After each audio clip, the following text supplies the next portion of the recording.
Everybody knows Little Red Riding Hood. So let's use that to illustrate what a plot map should look like. Remember that the plot map will show the structure of the story without telling the entire thing. Okay, we begin, as I said, in the bottom with something that we call the introduction or exposition. And I would like for someone to read that for me or for us because I don't want to be the only one doing all the talking.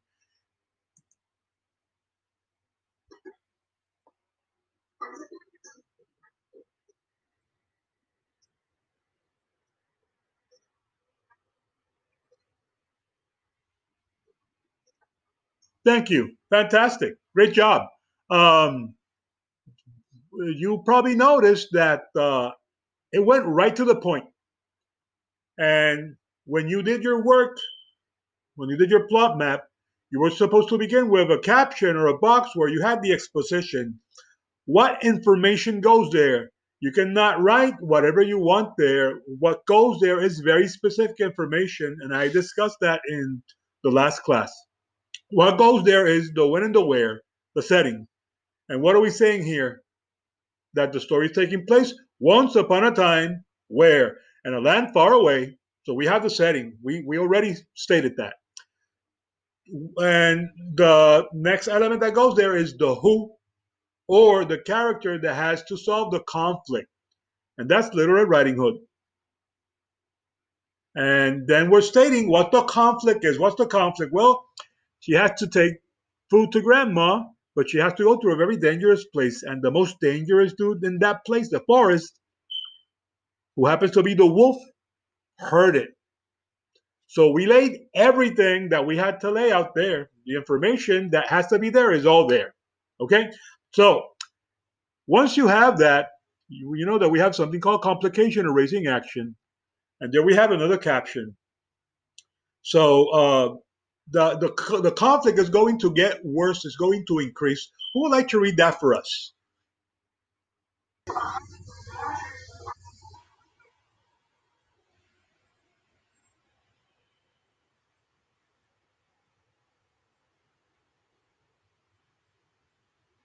And you'll know that, and you notice, thank you, sir, well read, that you'll notice that it did not go into the specific details of the conversation that we have in the story between the wolf and the Red Riding Hood. Like, oh, grandma, what big eyes you have!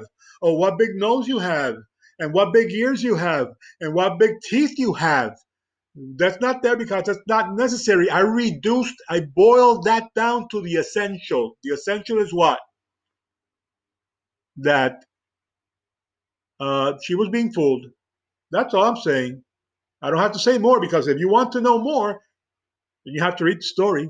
And that's not what we want to do with the plot map. We want to show the structure. So what we have there again is the information that is necessary. And you know what?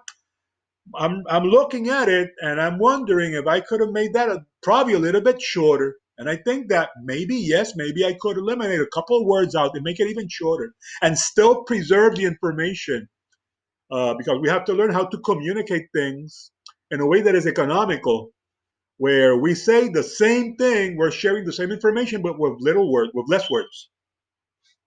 So that's what we did here.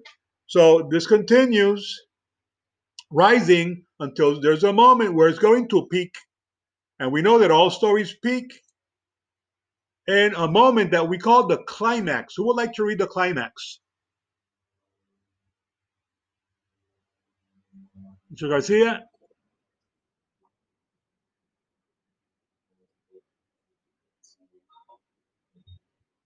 Thank you, sir. Well read. You have a very elegant voice. So we tell you how the story ends. They found grandma. She was alive. Little Red Riding Hood achieved her mission of delivering the goods to grandma, and they partied. The end. This is what a plot map should look like. You see how all the information is organized graphically, and it has the shape of the story. And that is the shape of every story, beginning in the bottom, raising up, peaking, and then going down. So this is important for you to know because you're going to be working on more plot maps in this unit. You can look forward to doing this probably in most stories that you're going to be reading beginning next week. And you're going to see this in the test, obviously. You're going to be given a selection and you're going to make a plot map because this helps you see the story, the structure. Guys, do you have any question about plot maps? Okay, can you see this?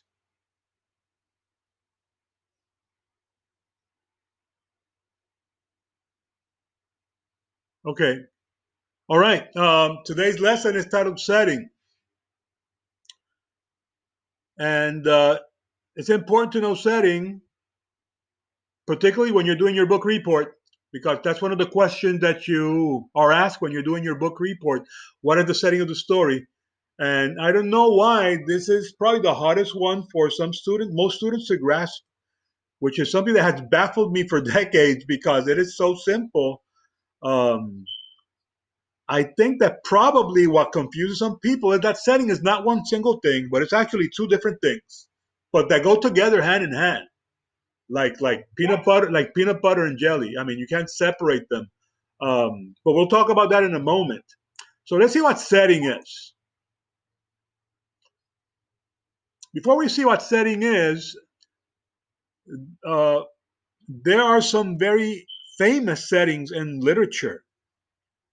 And I decided to make a small list of some of those very famous settings. I mean, you mentioned these settings, and people go like, "Yeah," they immediately connect it to a story that they know and love. For example, a very famous setting includes Tolkien's Middle Earth, which is the setting for The Lord of the Rings and The Hobbit. Robert E. Howard's Hyperborea, where the adventures of Conan the Barbarian occur. Herbert's Arrakis of the novel Dune.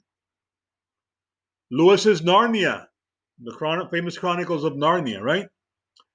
Carol's Wonderland, which is a series of novels. Lovecraft's Town of Arkham, which he occasionally uses in his short stories. Bob Kane's Gotham City is a very famous setting, and Westeros, the gigantic continent from the Game of Thrones. Do any of you know any of these settings? Do they ring a bell to you?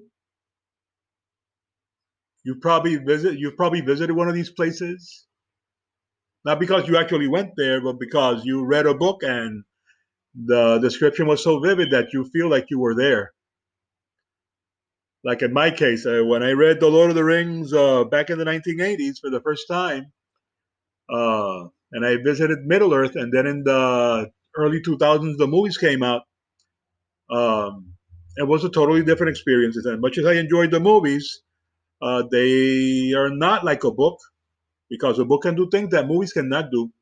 For example, if you're watching a war movie, you can see the destruction in the battlefield. You can see the barbed wire, the blood splattered battlefield, the puddles of dirty water, the corpses. You can probably hear the sound of gunfire and shelling and explosions and dying and crying. You can hear those things and see those things. But when you read a book,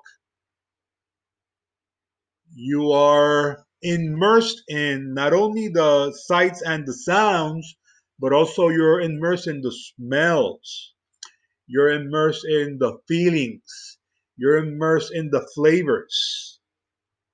Um, when I read about lembas bread in The Lord of the Rings, I knew exactly what it tasted like. And when I saw the movie, I just saw them eating some kind of bread, but that was it.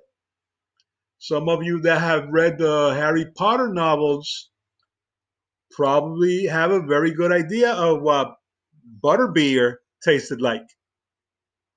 But when you see them drinking that in the movies, you have no idea. Oh, they're drinking some type of ale. So reading can be very, very immersive. And these worlds that are created in the imagination of these authors can be as real as in our imagination as the world we live in. So here we have a definition of setting. A setting is going to be defined as the historical moment in time and the geographical location in which a story takes place. And it's going to provide us with the main backdrop for the story, and it's also going to provide a mood. A mood has to do with the way you feel, a feeling that that place is instilling in you. You're going to be seeing images in this slideshow of different famous settings from different works of literature. And I want you to be thinking about how you feel when you see these images. How does it make you feel? The emotions that go through you. As I stated earlier, setting is considered a fundamental element of literature together with things like character, plot, which we discussed already, theme, style, and some others. So you cannot have a story without setting. The same way you cannot have your life without a setting. You know that you are in a setting right now. You exist in time and space. That means that you're in a place and a time. Where are you? You're at your house. When? Now. August 28th, 2020 at 9:21 a.m. Atlantic time. That is your location. That is your setting. Well, characters and stories also have their location or the setting. They exist in a when and a where. Writers, some more than others, describe the world that they know, but they also, this world that they know, the one that's in their imagination, this world they know, and they share this world they know with us. And sight, sound, smells, and textures are vividly painted in this canvas, and it's painted with words. So the same way that a painter uses paint or oil or watercolors to present a landscape in a canvas, a writer, an author does that with words. They use words to paint, choice words that paint these pictures that are so vivid. Um, and of course, not all writers do the same. There are writers that concentrate more on setting than others. Some are more interested in the plot of the story.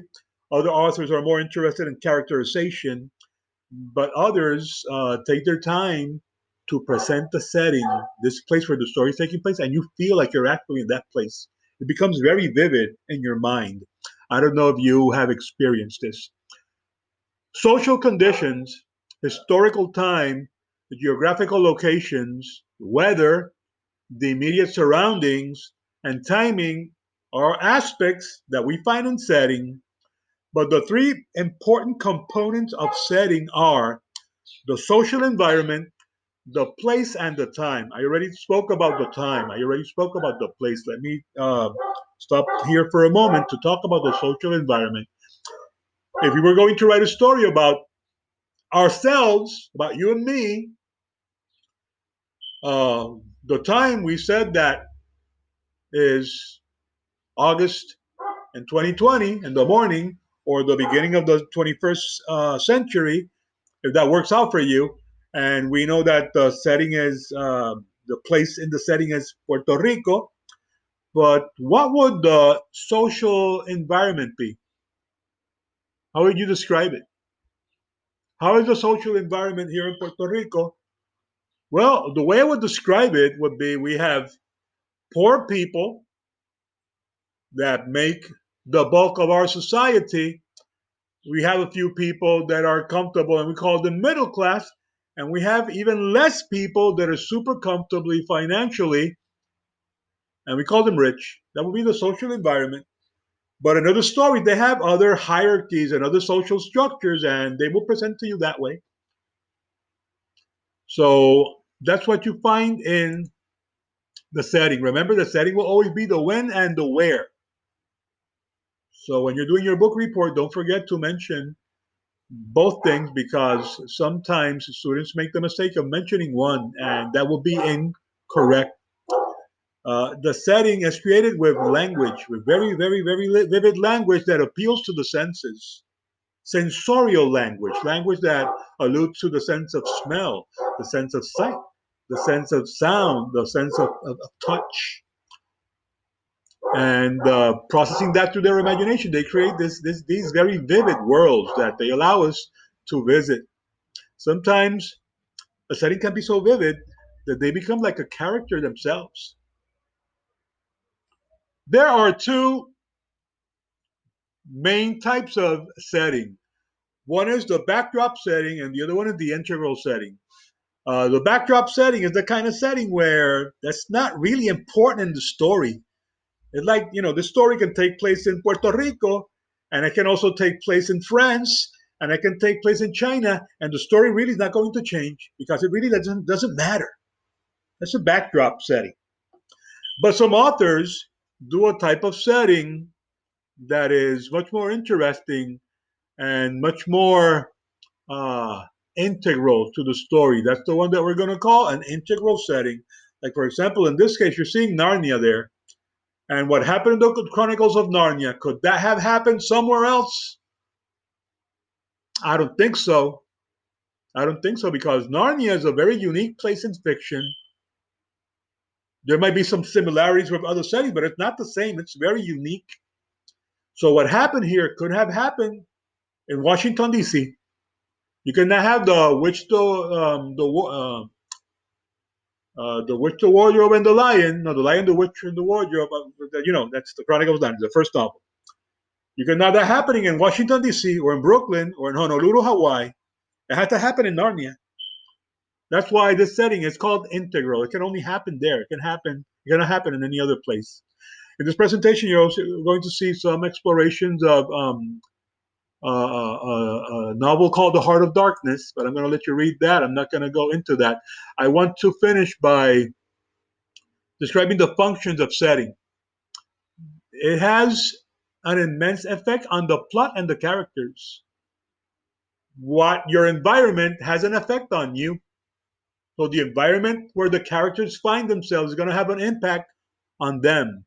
So everything, the problem they might have, the things they have to do, the way they solve those problems are going to be affected by the setting. For example, you want to write a Tarzan story, you need a jungle. You cannot have Tarzan in the Antarctic or Tarzan in Isabela and Hobos Beach. It's not going to be the same thing. It's not going to be the type of story that we usually see Tarzan. You have to be in a jungle. And another function of setting, something else that setting does, it establishes a mood or an atmosphere. That is the way that the author makes you feel. And they do that with words. They use choice words and they instill a feeling in you as you read it. Let's do a little experiment quickly. I want you to look at this image. Look at it for a moment. And I want you to think in how it makes you feel. Okay?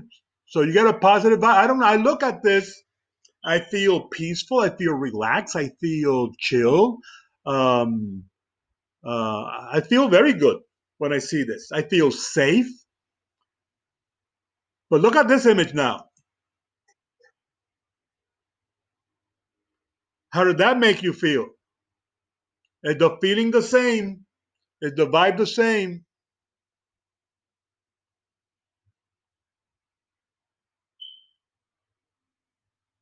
It makes you feel thrilled.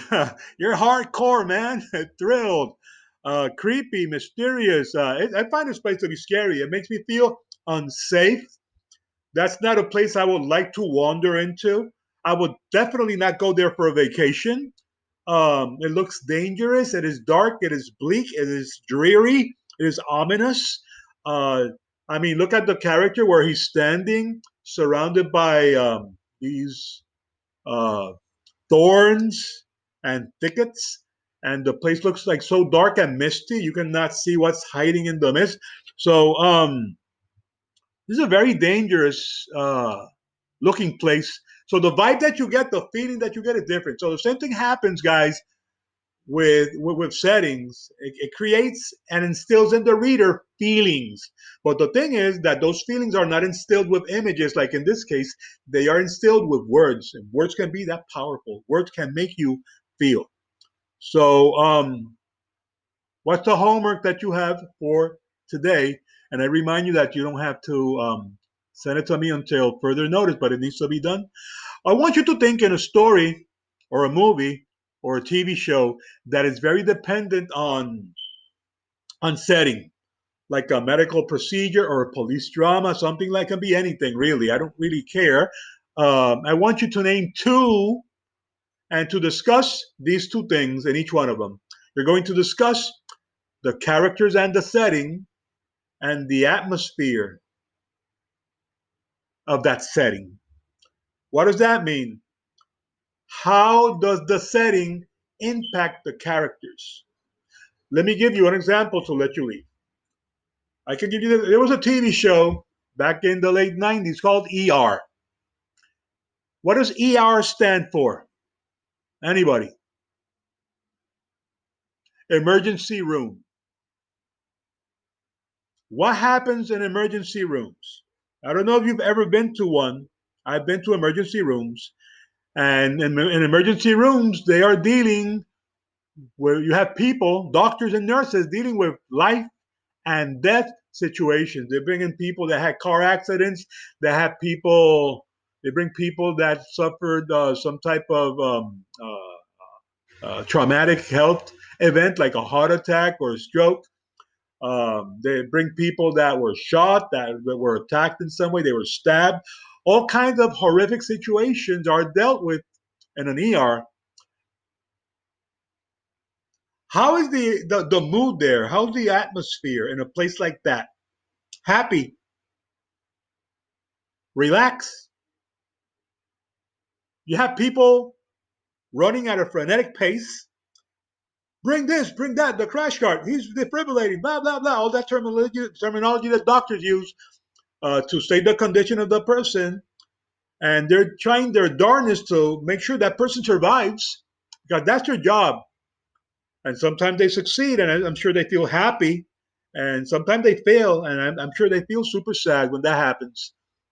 Um, So that's what I'm talking. That's what I want you to do. I want you to tell me how does the setting impact these doctors? Well, it's going to put them in a condition where their nerves are always on an edge, or they might be in a bad mood, or they have to be in control of their emotions because they need their mind to be functioning at peak performance. They cannot be letting their emotions cloud their judgment because someone can die. So that's what I want you to do, and then talk about the atmosphere. It's frenetic. There's a lot of anxiety. So that's the example that I'm sharing with you. That's what it would be like if I was talking about ER, right? But you're going to choose your own story, and you're going to tell me how the setting impacts the characters and what is the mood or the atmosphere. So, guys, that's all I have for you today. Do you have any question?